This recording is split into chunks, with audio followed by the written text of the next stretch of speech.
Hi and welcome back to myself playing Disco Elysium. I'm currently just going back to Joyce's report about the drug case I found to try and get her information about the lynching.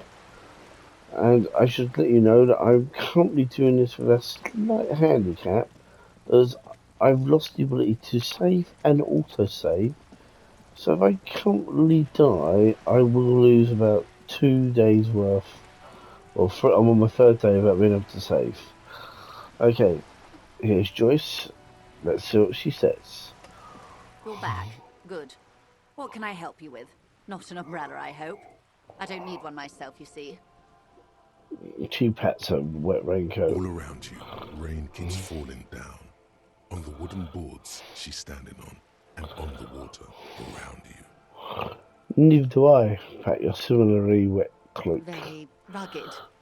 Good choice. Now, I suspect you had questions. Nothing like talking to pass a rainy day. Am I right? I spoke with the lorryman at the roundabout. Yes, my eyes on the harbour have sent word to that effect. What have you Wait, discovered? what exactly are these eyes located? It doesn't really matter. And I do apologize for the surveillance. Wild Pines can't afford to be blind at a time like this. One of the tall buildings overlooking the roundabout, most likely. That would give them a read on the entire quarter. In any case, it's a relief to know someone has looked into it. If I may ask, will there be an official investigation? The lieutenant is about to interject. Cut him off. This decision should be yours. Let the lieutenant handle it. If there is an investigation, it will be part of an ongoing operation, subject to confidentiality. I'm sure you understand. Of course, detectives. In any case, you've held up your end of our arrangement. I trust you with the rest. Now it's my turn. I wouldn't normally break protocol like this, but the situation demands it. If you don't solve this murder, I'm afraid we may have a bloodbath on our hands. The words bloodbath sound cold in her mouth. They taste of iron and strawberries. Was that about a bloodbath? Yes. I'm afraid this strike may descend into a small-scale civil war, with possible consequences for all of Rivershoal West. Since you are sharing them, this is also the RCM's worst-case scenario. Then we're on the same page, as grim as it may be. Tell me again, how are the lynching and the strike connected? I have an indirect role to play, I'm sad to say. My employer experienced a momentary lapse of faith in me. In that moment, they elected to deploy a private military contractor as an insurance measure. They called it my security detail. Momentary lapse of faith? They were dispatched after I relayed the union's initial offer. Every worker... A member of the board. I tried to convince my employer it was simply a piece of rhetoric or a joke. They did not appreciate the humor. Do you need a security detail? Absolutely not. These mercenaries are muscle, pure and simple. They are meant to intimidate the Union into surrendering. Who are they, exactly? Crenell, an Oranese military company. As far as I know, 3 arrived in Martinez. They report to me sporadically, but they do not answer to me. To be frank, our relationship is deteriorating. They wear ceramic armor, have semi-automatic weapons, and years of combat experience. They also have trauma and stressor disorder, and no idea how to conduct themselves in an urban civilian environment.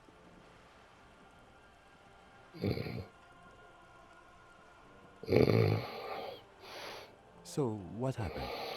The story is, one of them, the colonel, I don't know his real name, sexually assaulted a local woman while he was drunk and separated from his unit.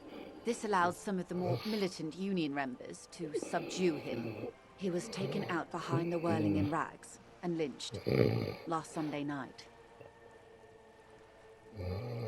Nothing. Mr. Clare refuses to let me into the harbour. I have not been able to discuss this matter with anyone there. The remaining 2 Crenell contractors carry out their orders, for now. It's a smokescreen. In secret, they are conducting an independent military tribunal into the lynching. Once this investigation is concluded, Executions will follow. What is the nature of this so-called investigation?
Whether to execute one, some, or all of the Union militants. It'll be all of them. The decision is already made.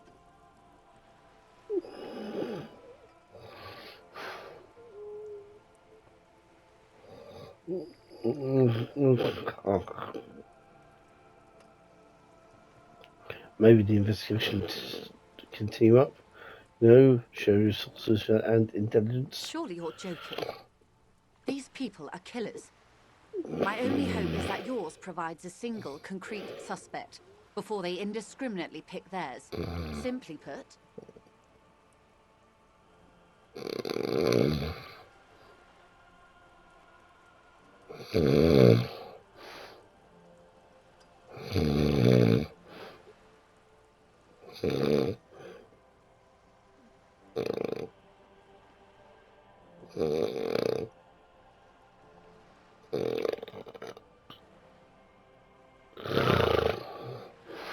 if you don't pin this on someone good and do it fast, they will identify and execute everyone present at the lynching. This in turn will force the Union to respond. They would have to project strength and power. The Debarders have over 2,000 men. It will be 1,000 to 1.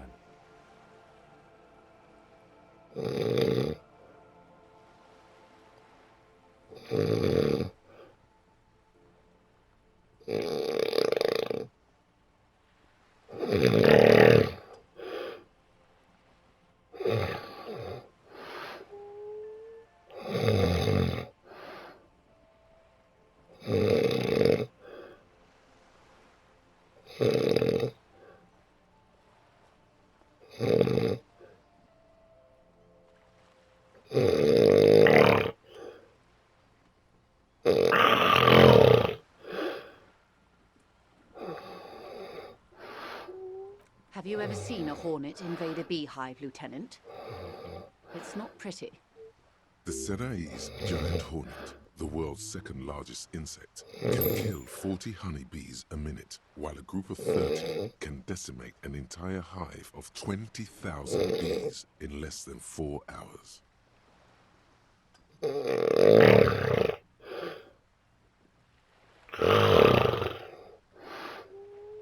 These men work in tandem using semi and fully automatic firearms. Their armor is virtually impenetrable to muzzle-loaded weapons, even yours. Most Union workers don't have guns at all.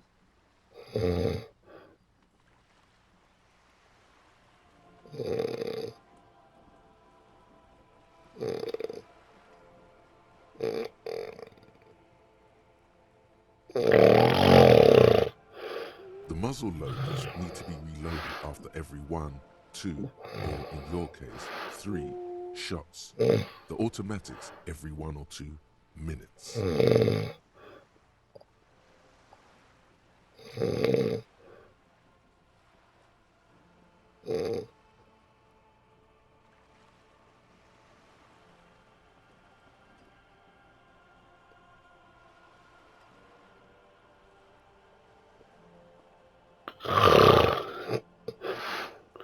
As I said, a bloodbath.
It appears you found it, yes, and I'm not happy for you. I can't see it happening. Too many things would have to go wrong first. Too many things have already gone wrong. Lieutenant W. Freighter Dubois.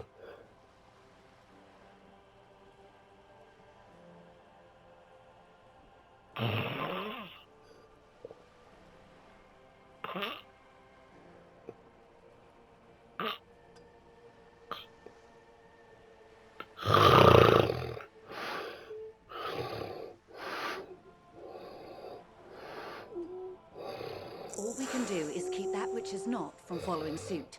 One single concrete suspect delivered into civil court, and I may be able to defuse this situation.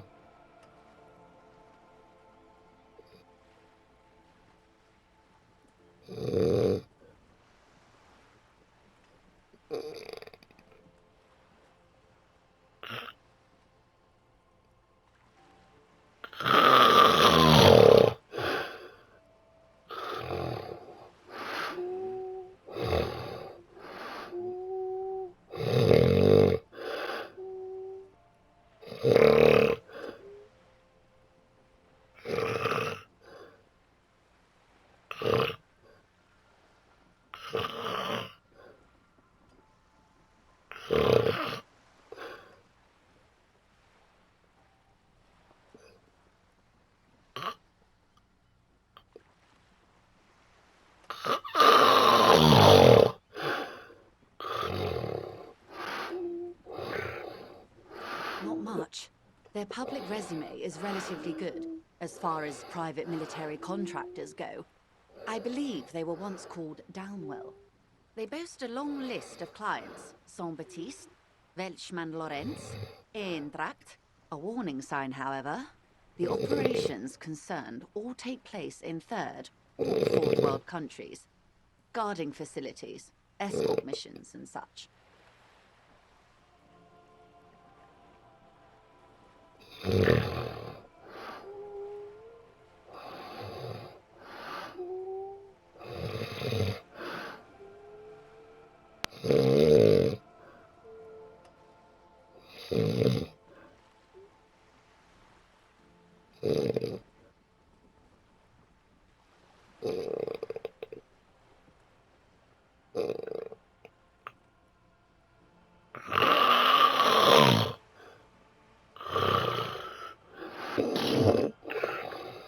meaning they're used to operating in war zones. Yes. All the good conflict corridors, Supramundi, Yesut, the Seminese Islands, countries that don't have a good record reporting atrocious military conduct on their soil.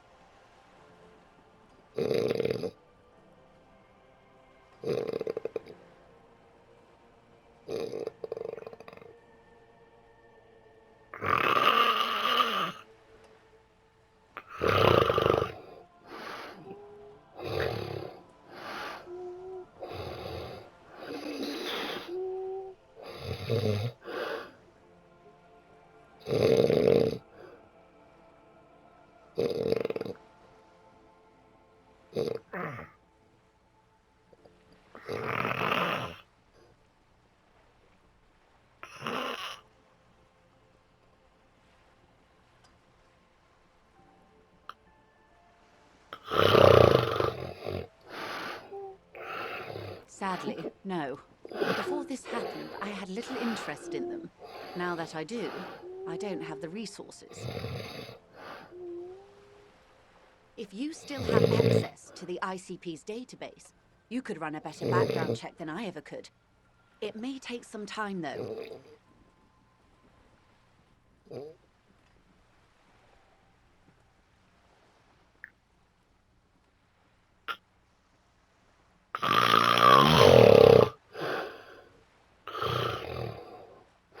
Do you know a lot about the inner workings of the RCM and the ICP, ma'am? In my line of work, it pays to do your research.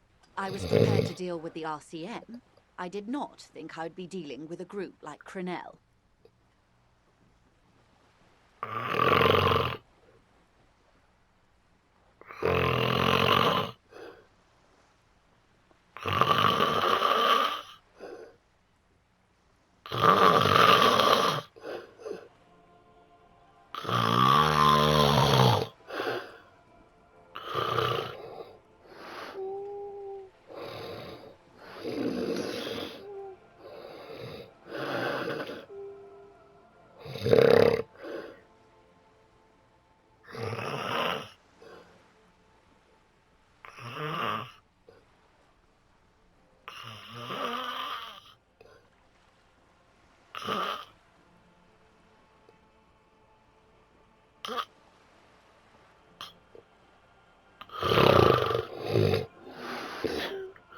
I have, and they will.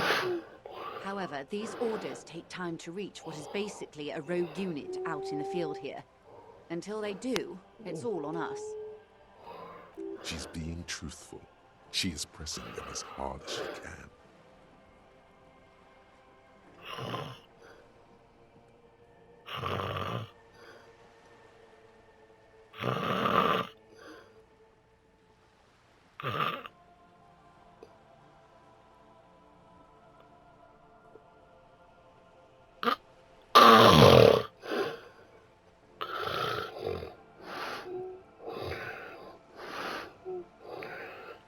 You said the deceased assaulted the wound?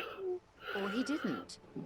This is information passed on to me from some teenagers loitering around the canal.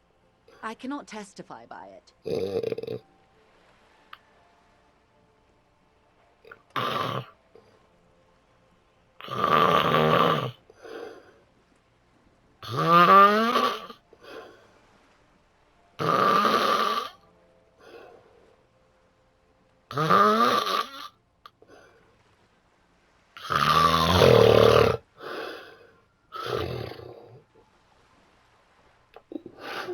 The remaining contractors, their tribunal.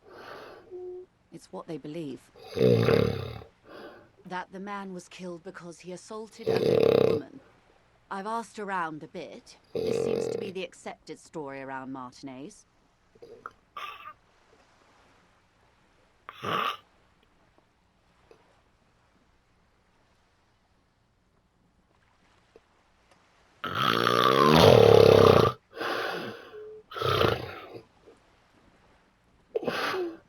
The lieutenant consults his notebook, his eyebrows knitted in concentration.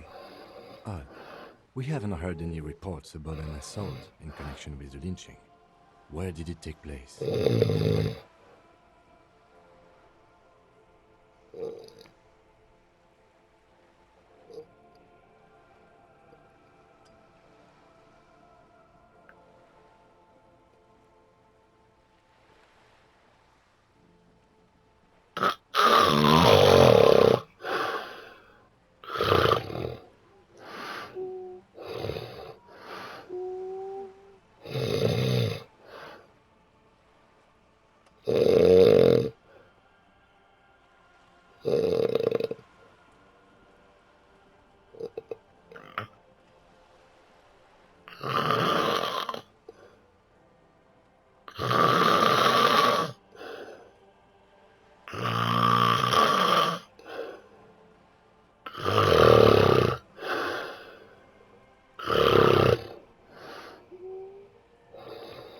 Last Sunday night, at the Whirling in Rags, the hostel by the gates.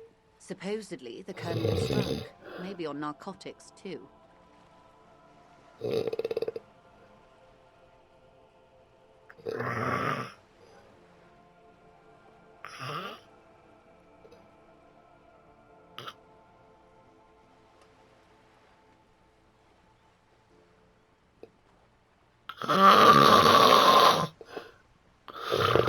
Either way, he's alleged to have sexually assaulted a woman. Sometime later, a group of dock workers got their hands on him. Who was this worker? That's a good question, officer. I don't have the slightest idea. As I said, it's a rumor about a rumor. In any case, it's what the Colonel's remaining colleagues believe.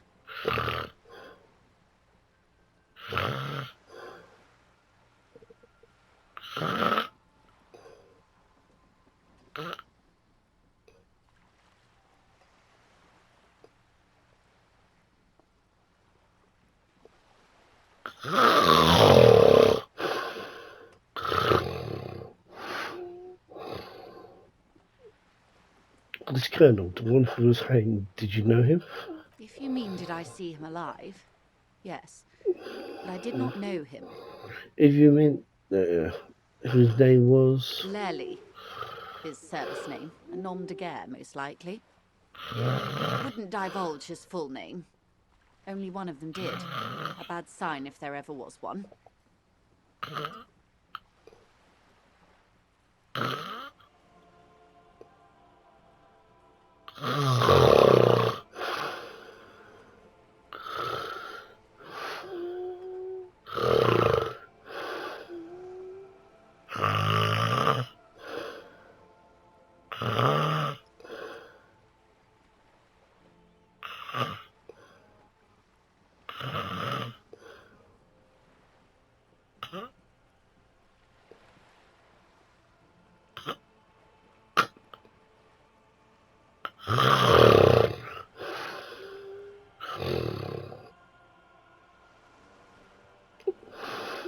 Tell me about the others first. One is a man, Corty, they call him, a nickname as well.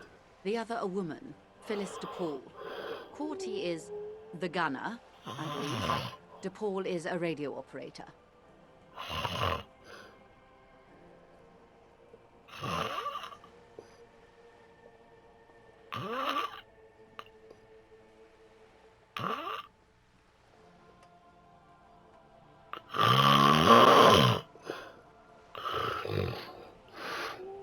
What would you say was his eye color, the deceased's? She closes her eyes, trying to picture the man's face, then shakes her head. I can't remember.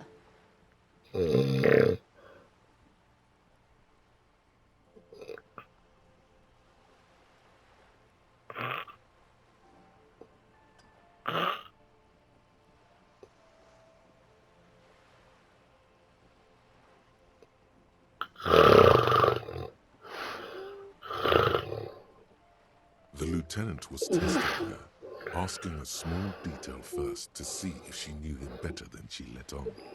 She passed. That's all right, then. Anything else? Nationality? What would you say was his age?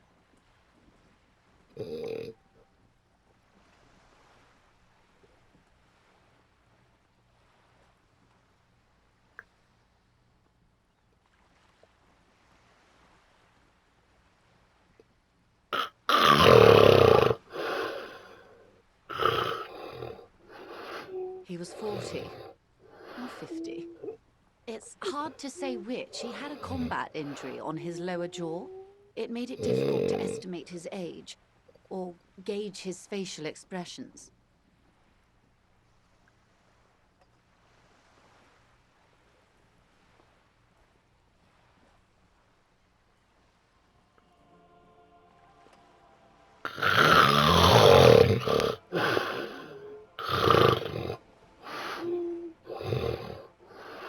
Indeed, this matches the dental reconstruction we saw on the body. What else?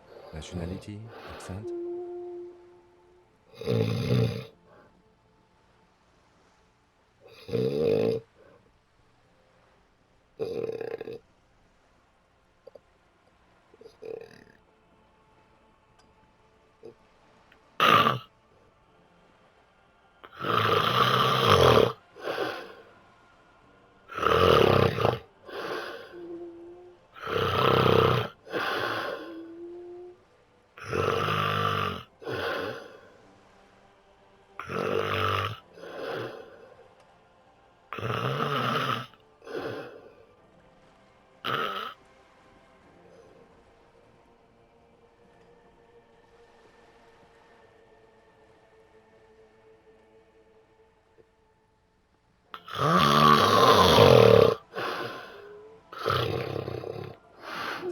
He was Occidental, I think. Light brown hair, a mixed accent, Oranese, or Messinian maybe. His injury gave him an accent all his own.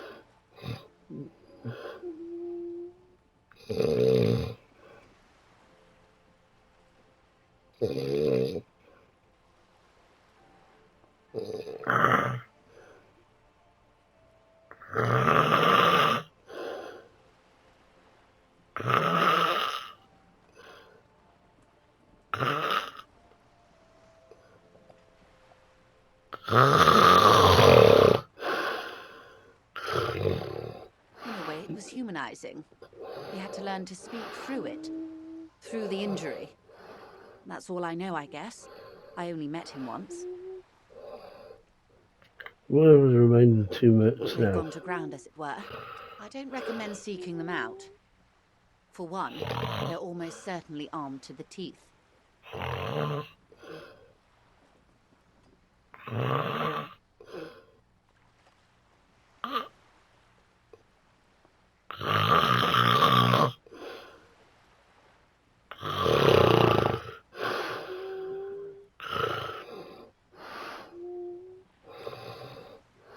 They don't have the same respect for the Revachol citizens' militia as I do. To put it bluntly, they think you're vigilantes.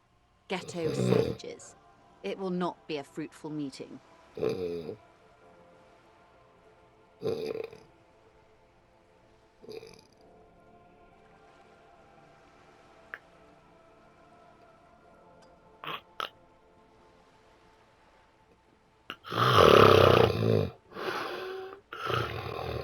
Vigilantes.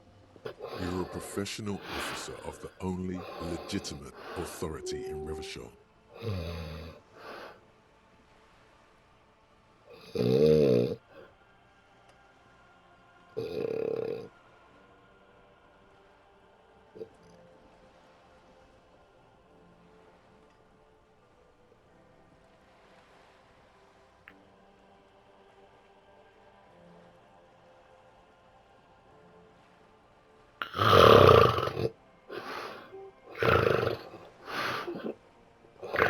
Vigilantes, the RSC gets its authority from a coalition. Where does theirs come from? Somehow, I doubt that lecturing them on the legitimate use of force will persuade them to stand down. We still need to know where they are. You're likely to run into them eventually. When that happens, I'll be in a better position to mediate if I don't appear involved. One is obviously the scab leader at the harbour gates. The one chanting the idiotic slogans. He's barely maintaining his disguise. The other has a vantage point in a building south of the roundabout. They were keeping tabs on you while you were canvassing the lorry drivers. One of them must be the unit in fleet enclosed by the harbour gates, the scab leader. That may be so. I still hope you heed my advice. There's no need to kick the hornet's nest. For all your talk of averting this catastrophe, the situation at the gate is a powder keg. Does this not bother you? Of course it bothers me, Lieutenant. But my hands are tied. How would my employer react if it appeared I were intervening on behalf of the Union? So I'm just trying to weigh myself up a little bit, because you probably noticed I'm a little, very, very, very relaxed there. I don't know what it is, but it's just so chilled. Your concern may be appearances. Ours is keeping the peace. One is probably in the building overlooking the roundabout. That would afford a good vantage point. In any case, it's practically inaccessible. Where is your radio for contacting them, if I may ask? Do you have an earpiece? Heavens no. I'm not an undercover agent. There's a short wave at the ship's wheel. She nods at the sloop's cabin. I have another question for you. I hope I can answer it better. How much time do we have? Until the executions start? Truthfully, I don't know. It depends on their progress identifying the members of the lynch mob and their impatience. They Continue. don't report their progress to you? Not on this matter. I'm afraid they consider this a personal initiative. There was a brief silence. Seagulls squawk over the bay. It's a matter of days, not weeks. That's enough for now. I am sorry to have been the bearer of bad news. If there is anything else I can help you with, please ask. Can you tell me about these tattoos? Show her the photo. Of course. Excuse my hesitation before. She reaches over the guard wire and takes a photo and holds it in her hand. For about half a minute, in silence. It was taken with a trigette not long ago. This is the man's upper body. There were no more markings on his hands or legs. Stay quiet. Observe the woman's Her expression. mouth is relaxed. The accordion lines near her mouth vanish. The pearls of her eyes move slowly on the photo's surface. What do you think? Sorry. I was trying to see if I can read the web of interdependencies between these points. The stars. She points to the one in the photo paper. I can't. But that's how you read this story. The points themselves don't have letters, numbers, anything. Their size, location on the body, and distance from each other tells you what they represent. Like stars in the sky. Close. Port cities. This is an Oronese map of the waterways, a sailor's tattoo worn by wayfarers of the Dolorian century. Over 300 years ago, the sailors would mark their bodies to map their travels. What is the use of this map? The sailor's soul would use it to fly back home if they should die abroad. This is a sort of contraption to be reeled back in by. The silver cord, they would call it. What travels did the dead man make? Quite a few. Vredefort, the Oronese capital, traditionally stands on the right shoulder.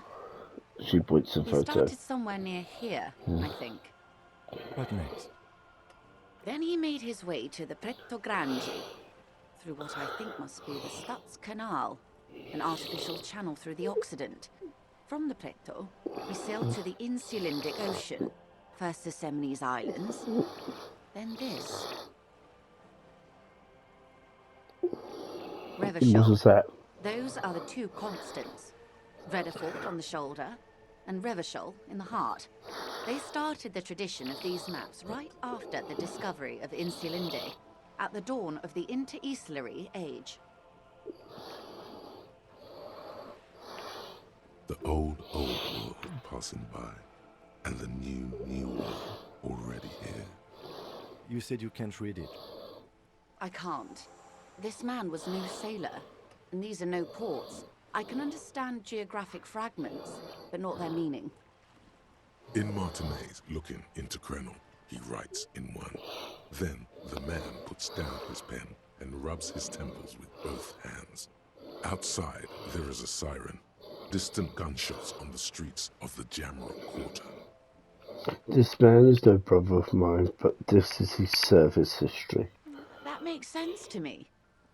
We have no more use for a map of the waterways, just like we don't need sailors the way we used to. This is what the custom would morph into on the Occident. Mercenary tattoos. For all the boys looking for adventure, a blood spatter on the seas. Who could tell me more? His platoon members? The other contractors. Though I do not suggest you go and show them that picture. This man was their friend and comrade. Surely there are other people to ask about the tattoo. This is not necessary to complete the task, officer. It's a dangerous side task. Search elsewhere. I need information, mark it down, ask Mercs about tattoos. Do what you have to do, Detective Dubois. I don't think deciphering that tattoo should come before public security. But if you should wade into the mob to find out, I couldn't stop you. We will be careful, ma'am. That's all for the tattoos. Thanks for your help. Is there anything else I can help you with? Thank you. That's all for now. Leave. Well, I'm going to end this recording now. I've woken up a little bit. As usual, if you watch this and have had a nice little nap like I have, thank you very much, and I'll catch you guys again later. Bye.